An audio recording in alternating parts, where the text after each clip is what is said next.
हिंदी में यूपीएससी की तैयारी से संबंधित प्रोग्राम्स को देखने के लिए सब्सक्राइब करें study IQ IAS Hindi. Hello दोस्तों, आप सभी के लिए एक बहुत ही खुशखबरी है कि भारत और यूरोपियन यूनियन यानी कि EU के बीच में आज एक मुक्त व्यापार समझौता हो गया है। मैं आज इस पर आप लोगों की एक मोटी एक कुछ खास बातें मैं चर्चा करना चाह रहा हूं कि इस कंसेप्ट को समझना बहुत जरूरी है, क्योंकि कल 26 जनवरी को हमारे यहाँ यूरोपीय यूनियन के दो बड़े अधिकारी मुख्य अतिथि के तौर पर जुड़े हुए थे और आज उनके साथ ये डील फाइनल हो गई। लेकिन दोस्तों, एक चीज ध्यान रखिएगा, यह डील केवल एक दिन या 2 दिन या 10 दिन या 1 महीने 2 महीने पुरानी डील नहीं है, ना 2 दिन में हुई है, बल्कि इस डील को लगभग 2007 से, ध्यान रखिएगा, ये 2007 से इस डील पर चर्चा होना शुरू हुई थी और 2026 में यह कंप्लीट हुई है। यानी कि लगभग 20 साल का लंबा समय लगा है इस डील को फाइनलाइज करने में। आज इसमें हम चर्चा करेंगे कि आखिर इस डील में क्या क्या चीजें हैं, उसके क्या क्या प्रावधान है, इसके लिए भारत को इसके क्या लाभ मिल सकते हैं, भारत के लिए क्या चुनौतियां होंगी और किन तरीके से इसको शुरू किया गया। इस पर चर्चा करते एक एक करके। तो देखिए, पहली बात तो यह है कि यह जो डील है, जो कि 26 जनवरी को लगभग बातचीत हुई और 27 को आज यानी कि इसको फाइनलाइज कर दिया गया। इसमें देखिए, सबसे बड़ा प्रावधान यह है कि 2007 में इसको लेकर के चर्चा शुरू हुई थी और 2013 तक लगातार बातचीत होती रही और बीच में जाकर के ये ठप भी हो गई, ठीक, क्योंकि कई सारी असहमति हो गई, सारी चीजें हुई और 2014 से लेकर 21 तक इस पर फिर कोई चर्चा नहीं बढ़ी। लगभग ठंडे बस्ते में इसको डाल दिया गया। कुल मिलाकर के ऐसा लग रहा था कि जैसे कि ये जो डील है ये अब नहीं होगी शायद। लेकिन 2022 में फिर एक नया परिवर्तन हुआ, एक नई चीज आई, एक नया जोश उत्पन्न हुआ और उसके बाद इस पर चर्चा होना फिर से शुरू हुआ और 2026 में इसको फाइनल कर लिया गया। ठीक है ना।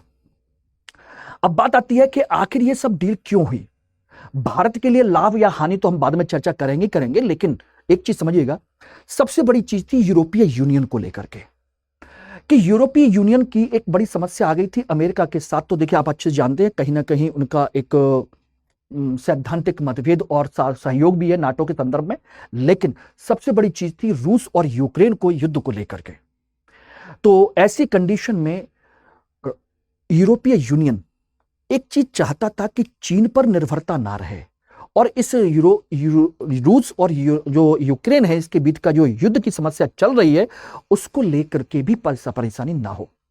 इसलिए वो भारत जैसे एक उभरते हुए बड़े बाजार की तरफ वो फिर से देखना चाहता था कि अपनी आपूर्ति श्रृंखला को बढ़ावा देना चाहता है, अपनी रणनीतिक स्वायत्तता भी चाहता है। ठीक है भाई। और दूसरी तरफ भारत भी है, भारत भी चाहता है कि वो किसी एक देश पर, किसी एक व्यवस्था पर डिपेंड ना रहे। उसने भारत की जो नीति है China+1 की नीति के लिए उसके एक अच्छा अवसर दिखाई दिया। China+1 यानी कि चीन तो सबसे बड़ा ट्रेड पार्टनर है ही है, अब वो यूरोपीय यूनियन को सबसे बड़ा ट्रेड पार्टनर बनाना चाहता है और भारत चाहता है कि भारत का जो निर्यात है, भारत की जो ग्रोथ है, दोनों के बीच में एक संतुलन बने, यानी कि एक्सपोर्ट लीड ग्रोथ, एक्सपोर्ट के माध्यम से अपनी ग्रोथ को हम बनाए रख सकें। और वर्तमान में आप देख रहे हो कि लगातार जो ट्रंप की जो नीति है अमेरिका की, टैरिफ वार जो चल रहा है, उसके संदर्भ में हमें अपने निर्यात को बढ़ावा देने के लिए एक डाइवर्सिफाइड मार्केट तो हमको चाहिए ही चाहिए। इसलिए भी ये सारी चीजें हुई और इसी वजह से ये सारी कंसेप्ट आपके बने।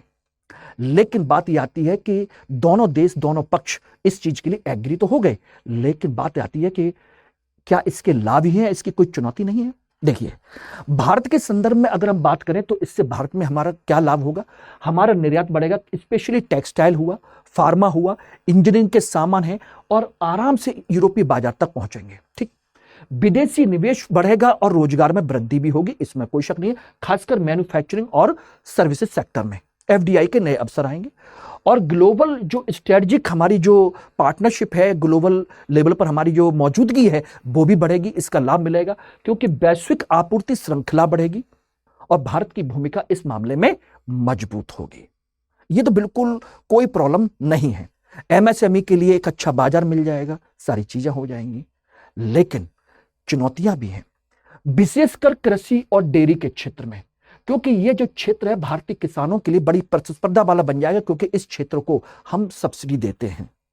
और ऐसी कंडीशन में जब यूरोपीय यूनियन के साथ बातचीत हो रही है, सारी चीजें ट्रेड डील होगी, तो हमारी कहीं ना कहीं सब्सिडी वाला जो मुद्दा है इसमें विवाद खड़ा हो सकता है और वो एक चिंता का विषय बनेगा। हो सकता है हमें कि सब्सिडी छोड़नी पड़ जाए या कोई बात हो। दूसरा, पर्यावरण के मुद्दों को लेकर के कि यूरोपीय यूनियन ने साफ साफ कहा है कि उससे पर्यावरण प्रभावित करने वाले ऐसे प्रोडक्ट नहीं चाहिए। ऐसे में एक कंसेप्ट आता है CBAM, कार्बन टैक्स जैसी चीजें, यानी कार्बन बॉर्डर एडजस्टमेंट मैकेनिज्म। ये जो कंसेप्ट है बोले कि इसके नियमों का पालन करना होगा। इसका मतलब हो गया कि हमारे अपने उत्पादों पर कार्बन के, पर्यावरण के मुद्दों को थोड़ा सा कड़ाई से पालन करना पड़ेगा। ऐसे में हमारी लागत बढ़ सकती है, ठीक है ना, लागत बढ़ने की संभावना होगी भारतीय कंपनियों पर, क्योंकि पर्यावरण के नियमों का पालन करना पड़ेगा। और छोटे उद्योगों के लिए मुश्किल हो जाएगा, क्योंकि इसकी वजह से कड़े श्रम और पर्यावरण मानक लागू करने पड़ेंगे। नीतिगत स्वायत्तता कहीं ना कहीं हमारी डिमोरलाइज होगी। MSME के लिए भी थोड़ी चुनौती खुलेंगी। एक तरफ बाजार भी खुलेंगे, लेकिन कड़े मानक और पर्यावरण, श्रम के और पर्यावरण के मुद्दे भी लागू होंगे, तो ये एक समस्या भी होगी। तो इस तरीके से हमें इस चीज को समझना होगा, लेकिन मौका है हमारे पास। हमें दोनों चीजों को संतुलन करते हुए लेके चलना पड़ेगा।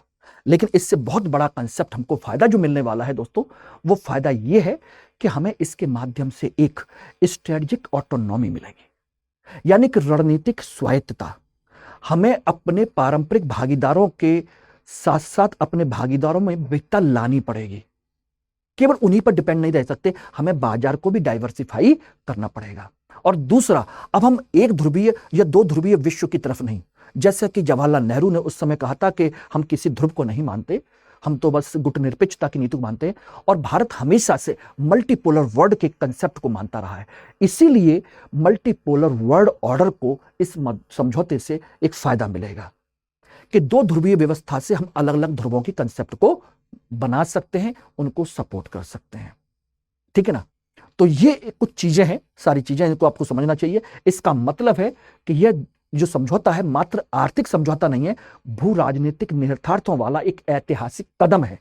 और यह चुनौतियों से रहित भी नहीं है, इसमें चुनौतियां भी आएंगी, लेकिन भारत के लिए एक नया अध्याय है जिस पर हमें विचार करने की जरूरत है और इसको समझना पड़ेगा।